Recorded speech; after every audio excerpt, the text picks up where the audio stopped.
నడవడం కష్టమైపోతుందా? Back pain, hip pain అంటూ రోజు బాధపడుతున్నారా? లో బ్యాక్ పెయిన్ వల్ల, సయాటికా వల్ల కాళ్ళ నొప్పి వ్యాపించడం అనేది నార్మల్గా జరుగుతుంది. డిస్క్ బల్జ్ లేదా డిస్క్ ప్రొలాప్స్, మజిల్ స్పామ్, అకస్మాత్తుగా వచ్చే నొప్పి, ఇవన్నీ ఒకే కారణం వల్ల కాకపోవచ్చు, కానీ జీవన శైలిని పూర్తిగా ప్రభావితం చేస్తాయి. కొన్ని సందర్భాల్లో లంబార్ స్పాండిలైటిస్, ఎస్ఐ జాయింట్ నొప్పి, స్కోలియోసిస్, వీటి వలన స్థితి మారిపోతుంది. ఇంకొన్ని సందర్భాల్లో పాత హిప్ జాయింట్ నొప్పులు, శరీరం గట్టితనం, వాత సంబంధిత వ్యాధులు, వీటి వలన కూడా దీర్ఘకాలికంగా మారుతుంది.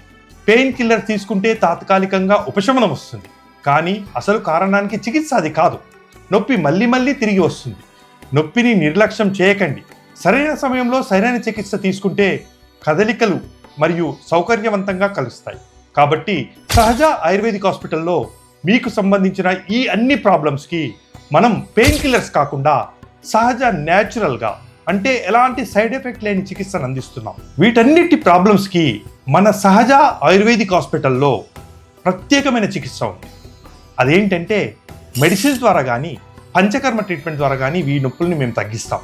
దీనికోసం మా దగ్గర ప్రత్యేకమైన తైలాలు తయారు చేయబడి ఉన్నాయి. కాబట్టి మీరు ఇలాంటి ప్రాబ్లమ్స్తో కనుక బాధపడుతూ ఉంటే సహజ ఆయుర్వేదిక్ హాస్పిటల్ని సంప్రదించండి.